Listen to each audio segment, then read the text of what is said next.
Happy Monday, everybody. Well. What happened yesterday? I'll tell you what fucking happened yesterday. I'll be straight with you. I completely fucking ignored the match. And the reason being, I made the mistake of showing an interest in 99 and 2000 and then fucking 2 years ago. We all know what fucking happened. I thought us and bloody Wembley. Start getting me hopes up in 96, what happened? Yes. And I've had somebody say today, I can't believe you didn't watch the match. Oh, blah, blah, blah, blah. Oh, I knew this. She was telling me all about this. It's very sweet. Oh, but you were lunatic. And I couldn't really explain to her two things. One, you know, the one's bitten twice shy, three times. Fool me once, fool me twice. All that other crap, right? When you've been following this club long enough to know, kind of then think to yourself, well, hang on a minute. We're up against a team who've lost, what, 3 fucking matches all season. Okay, last season, they come and pulled our pants down when we got our hopes up. Isak's goal, 1-0, St James's Park. Fucking Klopp comes on, clippity Klopp, old horse face. Oh, you've been done, mate. You're a great player. And guess what? Wallop, bang. One thing. They did it again to us this season. Made us think we'd try and do something about them and everything. No chance. Again, another. It almost the Arsenal and the Chelsea thing. However happened, Chelsea could never seem to beat Arsenal or whatever way it was. Anyhow, fucking hoodoo. A jinx. The point was, and this is a crucial thing, I didn't even know the game was on ITV yesterday. I had no idea at all. I don't have a TV card. I've got a computer with a kind of Freeview schedule on it and what have you. I had every assumption that it was going to be on pay-per-view only, Sky Television. You got to go to a button. I've been here so many times. If they win, I'll be overjoyed. If they lose, I'll be expecting to think, oh well, what the hell? That's Liverpool yet again. And we've achieved something not many teams have managed to do, and that's beat Liverpool in the League Cup final. Only Forest have done it, way back under Cloughy. George Graham at Arsenal. There's a bit of a pattern coming on here. The teams that usually beat Liverpool in the League Cup final went on, and boy did they go on to do stuff. So there's reasons to be optimistic in the long term, isn't there? You really have to be looking at this. Now, I've seen some fantastic analysis. There was my favourite, bless him, our Spurs mate, that guy who was the place. I'm sorry, Henry, but the 5 goals in 20 minutes, and he's like, oh fucking hell, at the time. Love him, absolutely brilliant. Well, he gave a brilliant analysis. I follow him now, and boy was he bloody good yesterday. The other one, young Alice, she was loving it, obviously being a mank, you know, but she's really got a lot of time. She's a really good analyst for us generally. And yeah, seen some bloody good things. Obviously, I mean, social media was something I had to avoid yesterday as well, because I just thought to myself, well, if I fucking focus on this, and it turned out I could put the fucking mockers on us or something. Sorry, I'm taking these off because you're getting a reflection. Can you? Yeah, bullshit. Explain the reason why I'm in here yesterday, because it's one of the few places I don't have to. I can drown out noises. I'm not having to explain myself while I'm talking to myself and why I'm talking to a camera, but the person on the other side of the door doesn't know that. It's a retreat. But as you can see, I'm in the. Well, you know what the hell? I've tried about 3. I was going to wear my shirt that the missus got us for Christmas. I've got this one on. I was going to wear the 99 shirt, obviously with Bobby Robson. There's too many people to think about that you just know fine well would have enjoyed yesterday. I've been trying to put this in here. I had a weird one where somebody got in touch with me via a messenger, and it turned out to be somebody who knew Alan Shoulder's daughter.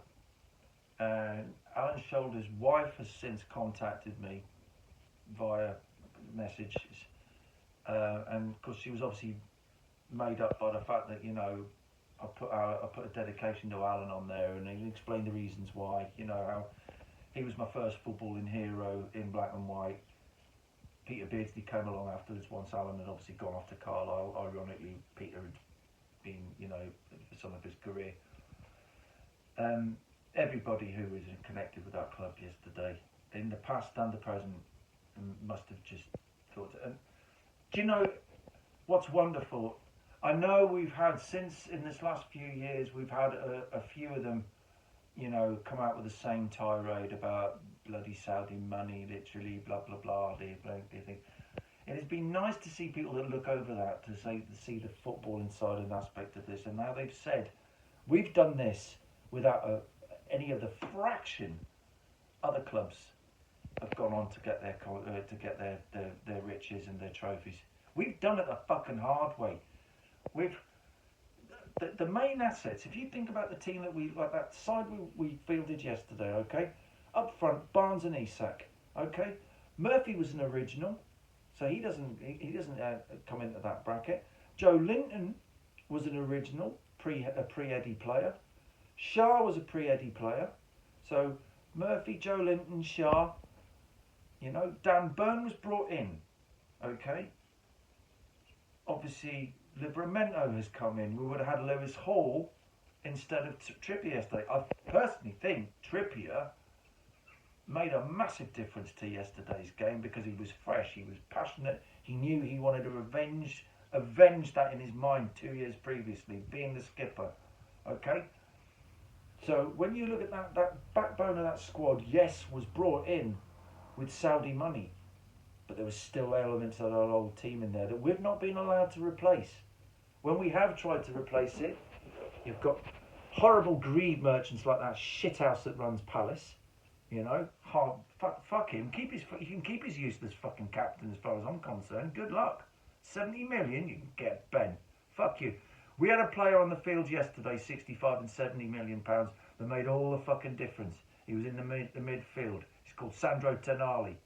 And if nobody can understand the fact that he has been the fucking difference this season, then you're watching a different team to me. Alright? Alex, fucking marvellous. I loved he had an interview yesterday, he's still there with Dan Burn, and he said, when Jamie Redknapp was on about, and they talked about other things anyway, but they were saying, he said, never mind what this guy's done, putting us one up. Let's not overlook the fact that he's stepped in where Botman has been most of the time.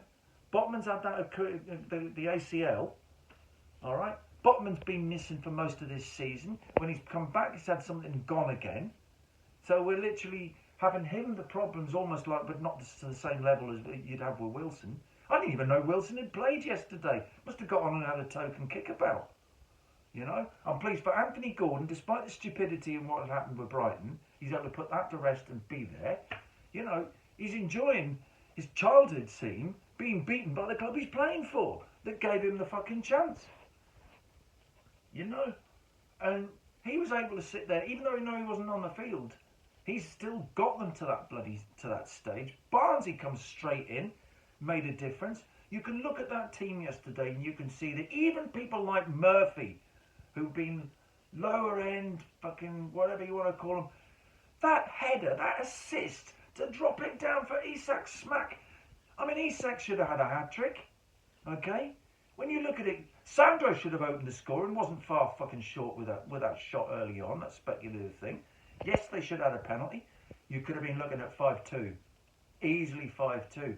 Slot must be wondering why he didn't put Chiesa on earlier. Bloody superb. Again, another one, shit, we missed him. Like Dominic Szoboszlai. Dominic Szoboszlai has now realised we've won a trophy. I don't think he snubbed us. I think it was a case of we were always constantly linked with him in front of the fucking newspaper, and he'd already made in his mind, if I'm leaving Hungary, it's Liverpool. I can't go to any other club, right? Cheers, the case of the Rooneys snub us, even though we've somehow been involved in it, blah, blah, blah, blah, blah. But the difference now is that team, they're going to keep the players they brought in. Those players will want to stay.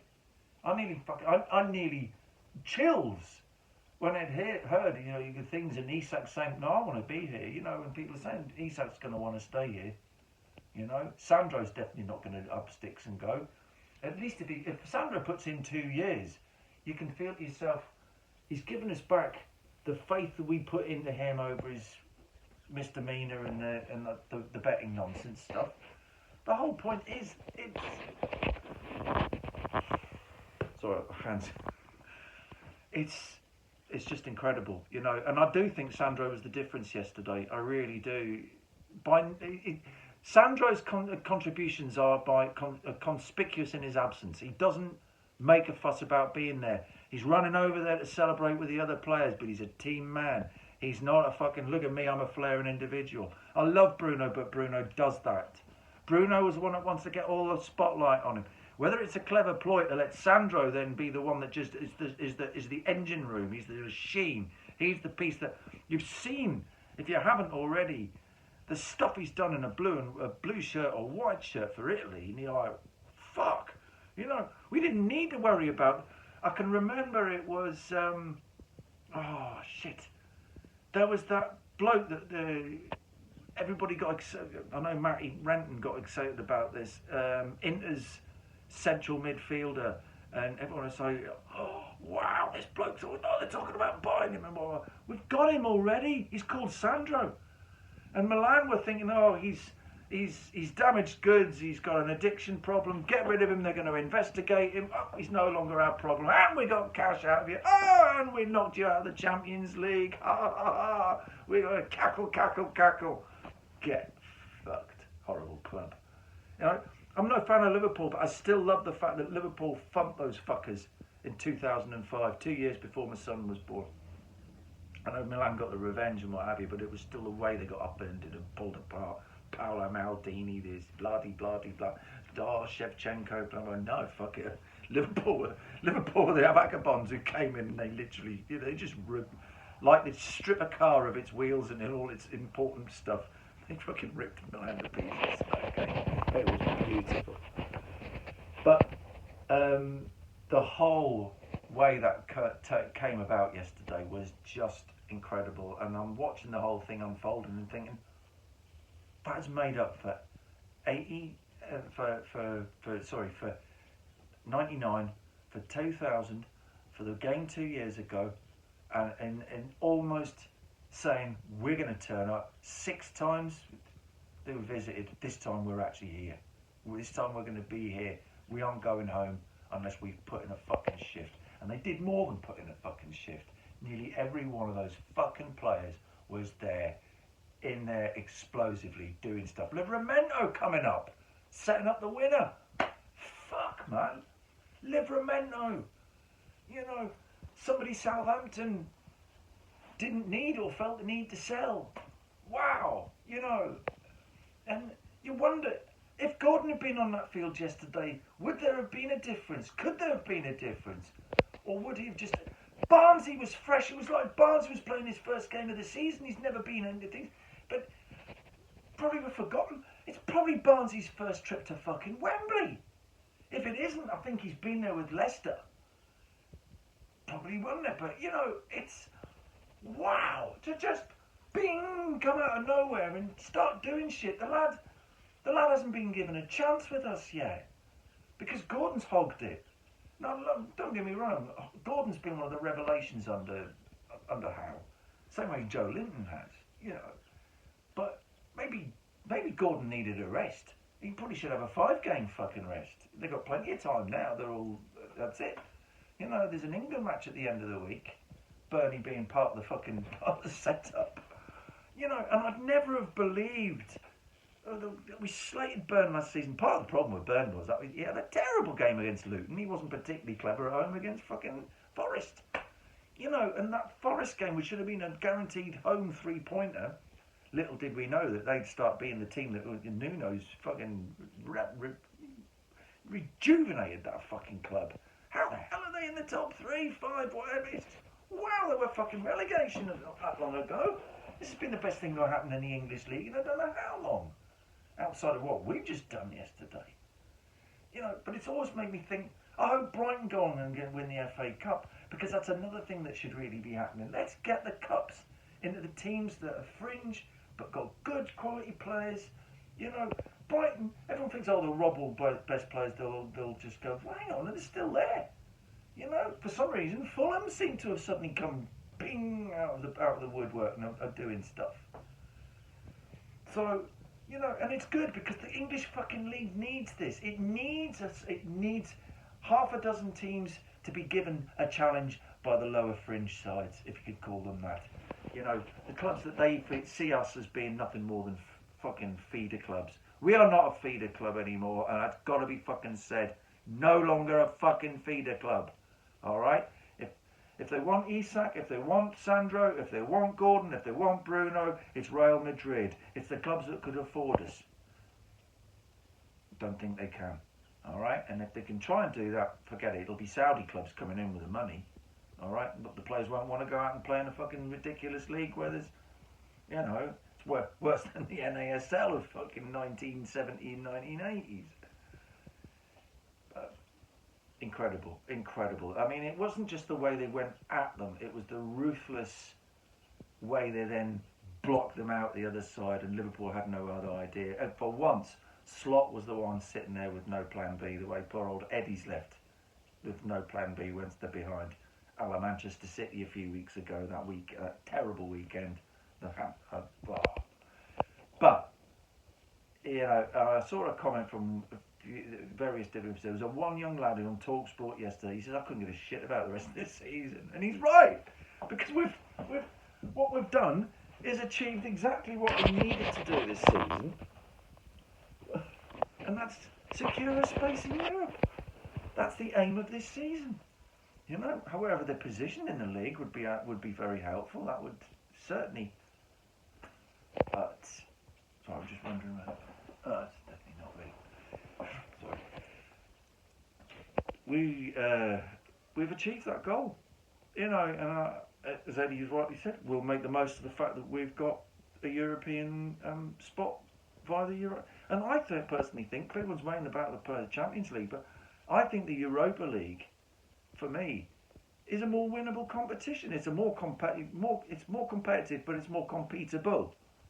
The Champions League's a little bit too far out of reach. You know, and our English sides have gone into it and then they've run out of steam. So by now, when it really matters, the crunch of the thing, they haven't got the oomph to, you know, get through and make progress. And that's why you're going to still get your typical Bayerns and Real Madrids and all the bloody rest of it, yada yada yada, and so on and so forth. Oh God, you know. I mean, what was beautiful yesterday was just seeing. I mean, there was that moment where the engraver was on there, and people see it on the screen, and there's a big roar. They're like, look, the fucking name's going in. It's never going to be taken away from us. This isn't a dream, you know. And oh God, you know, I spoke to someone this morning. Postman actually has just said to me today, he's been listening to sort of some of the things, and he says there's Geordies who are now going around. My commute to work is usually really like, I got there in 10 minutes today. It'd take me 3/4 of an hour. There's no cunt on the road. They're all fucking, I'm not going into work, bollocks. Tyneside, productivity and general work attendance on Tyneside this morning must be at an all-time fucking low. And that is if any of them have even come home from London last night. How do I end shite? We're not fucking coming in, bollocks. Stick your fucking job. Oh, bollocks, I'm having a written warning. I couldn't give a shit. Newcastle have fucking won something, and I've waited fucking 40 or 50 years for this bastard. Fucking get to fuck. Utterly brilliant, you know. And I was up till 3 o'clock in the morning watching all the analysis. I was enjoying the highlights. I watched it over again. It had been on. My dad had told us it's on 10:20 on ITV4. Go like, okay, because I don't have a. And then it occurred to me, if I've got a Fire Stick or I've got the, you know, the things, I could probably watch the entire. But I had no idea it was even shown on terrestrial, because seemed to be one of them. It's stuffed away late at night. It's just football at that. Oh well, you know, what does it matter? And who would have believed that we've got less League Cups than Birmingham and Wolves? Can you? Norwich City have got more League Cup wins than we have. That's fantastic. You know, I didn't even know Birmingham had won it since before. And I thought, this is the club. I'll never forget Barry Fry, and he says, He says, I got to the stage where, oh, fuck it, you know. And he says, I was even pissing in the corners of the pitch because some voodoo witch doctor told me to, or a guru or somebody. Only Barry Fry who resort to that, which must have worked for the League Cup win. But hey, fucking hell, you know. I'm watching all these things. The Mickey Mouse Cups, that's my favourite. You're thinking, Fergie didn't think it was a Mickey Mouse Cup. He did back in the day, but there he is out with 10 Bob Note 2 years ago. He thoroughly enjoyed it. Oh, look at this. Like, yes, because that's all United can fucking win. You know? Ironies. There's fucking Jose Mourinho wins him a Europa Cup, and that apparently wasn't good enough for them. Like, hang on a fucking minute. You'd never won the bugger before. You're Champions League winners. You'd won your Cup Winners' Cup. If memory serves, after the Heysel ban, United were the first football club from England after that ban to win the trophy. They were bloody lucky. You know, it was only because Mark Hughes cheated. He cheated Montpellier in a quarter-final, long story, with his I'm injured, got up and there was a bit of mud on his feet. He claimed he'd been headbutted, load of crap, you know, or something had happened. He came up there and he'd hurt himself, and it was, awesome. But it's a bit cheeky. Those buggers are sitting. United fans are busy, like, you know, oh, look, great, Liverpool have lost. Yeah, okay, yeah. I mean, I could have happily lost to Liverpool 2 years ago, and much rather United have been beaten yesterday. But I just don't see that we just don't seem to get that bite. We don't get that thing. It would have been United a third time, and it would be, well, would we? We could have beaten them, but there's just something about the lucky bastards that when they get to Wembley, you know, proved it last May, didn't it? Just hey, less than 12 months ago, who the hell would have suggested it? And then guess what? Guess who missed out on fucking Europe?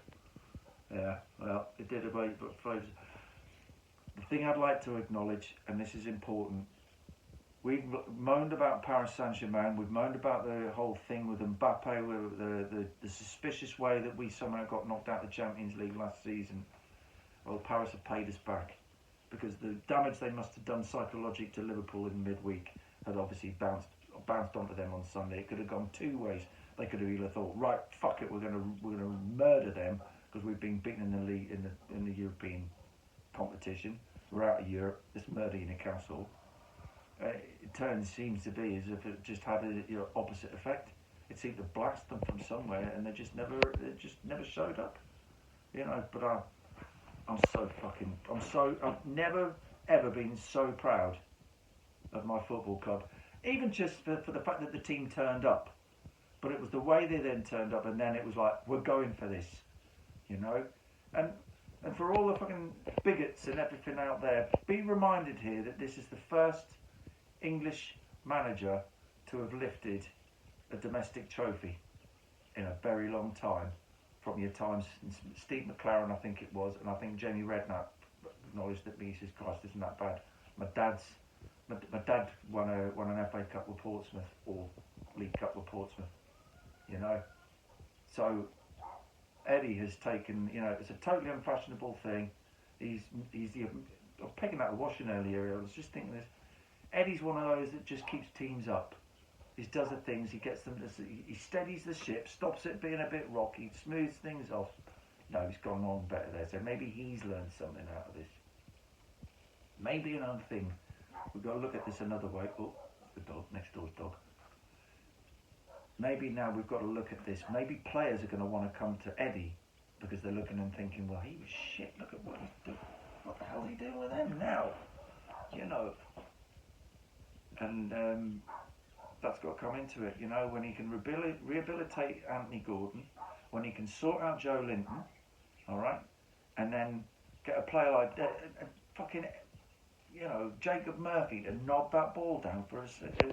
And as I say, never mind just that goal banging in there. He was unlucky with the silly bloody offside decision, which only outbalances. We have to accept that one after the fact that Trippier had handled in the penalty area. The innocuous tap, but it could have been penalised against us. Could have been a very different match. We've got to be reminded here that we've got away with that little one there. But Isak was unlucky. The ball was behind him, not to scoop it in there after all that work. That good work by Barnsley. So you look at it the way they were with the opportunities, could have been 5-2, a 2-1. I'll take whatever fucking score it was. I'd have even taken penalties. I'd have accepted it if we'd had to go to penalties against them. I don't think we'd have won the penalties, although I'm sure Isak would have tried one of his cocky jobs. But I loved what Isak said yesterday about Dan Burn, and he said, look what he's been doing, things. Never mind the goal and scoring the header and the week he's had and all the rest of it. Just remember he's fitted in at the back here as if he was at that was a space made for him. You hardly heard much about Cher coming up and down there. He was just able to do let Burn was free to run up and down, and Burn was running up the middle of the pitch because he didn't worry about the edge. You know, Tino was down there doing his thing. You got Trips on the far side. Everything just worked. Everything just worked, and fucking hell, cup winners of a fucking cup. Something I would never ever have expected. I can die happy now, you know, and it's been a tinge with sadness last week, where a pal of mine, we lost a friend of mine. Not going into the details why, but God bless him. He hated football, although he did enjoy Cameroon beating Argentina with us way back in 1990. Oh, Andy, I fucking love this. This is brilliant. Oh, I love this. I seem to remember him even enjoying the Crystal Palace Manchester United 3-3 game. It's the only time I've ever seen him ever enjoy footy, you know. But if he had a hand in that yesterday, I know that sounds really sentimental, but I tell you, mate, if you did, thank you. Fucking marvellous. Fucking fantastic. You're just like, good. You know, I can just imagine him now. He'd be like, good. Is he going to shut you up now? You can stop moaning about me. Just enjoy your team. Yeah, all right, mate. I will. Bloody fantastic. So anyway, look. Yeah, I've got the things. I've got my old scarf out. I couldn't believe this. Look at the 1892 badge on the bugger and everything. Bloody hell. I didn't even know I still had this. They used to have a stupid thing on it before. The other bit's got the England flag on it, which is a bit yuck. Sorry, but it's a bit cliched, isn't it? You know what I mean? Club. Where the hell else are we from? You know, Christ's sake. But these new ones, I love these new bar scarves. Bloody lovely. They really are. You know, I mean, say new. It's a few years old now. Of course, it's about the time. But just phenomenal. What else can you say? I mean, the nice thing is for the family back home, because alright, I'm way down here in the middle of nowhere here in Norfolk, but the family all back in the northeast will be absolutely buzzing, you know. But for those of us who are exiles elsewhere, and you know, it's nice. I'm hoping this guy sees this, mate. You know, good stuff. You know, he's a cousin of mine, and he was loving it. He was sad 2 years ago because of course the whole way that fell apart, and was thinking, oh shit, you know, not this time. I sent him links in the middle of the night, like, wow, yeah, of course it is, mate. Come on, enjoy this. You know, you got the rest of your life to sit here and enjoy. You know, and I sent him a shirt a year or so ago via his dad. Left him with his dad, and his dad posted him Hoyd off and doing nothing. And he's like, wow, I got his rugby, he got his Falcons shirt that I had. I didn't want it anymore. Rugby man, you see. But he's like, oh, wow, this football shirt fits me. Well, it should do, mate. It's a double XL. Should be no problem at all. So, yeah, out there in Arizona, if you see somebody in Arizona in a black and white football shirt, an old-fashioned stripy type one, that's the guy. He'll be wearing it with pride this morning. You know, like my dad's football team back down in the UK, my uncle's football team in the UK. They're all Geordies, and when I go there, wow, that's just because of the one club city thing. You know. Anyway, listen. Onwards and upwards. We have a break now. Good luck for Dan Burn in midweek. At the end of the week. Also for Alex, for his fucking that, you know, for playing for Sweden and everything. I loved the comment he made yesterday. So he's not the only one who's going to be in international duty. You do know that, you know. Have you forgotten I'm a Swedish international? Like, yeah. It's typical bloody Sky pundits, you know. They're thick as shit, I'm afraid. You know. The way Alex is just subtly, huh? Yeah, brilliant. Anyway, look after yourselves. Alright, and look forward to doing another one. Ta-ra for now.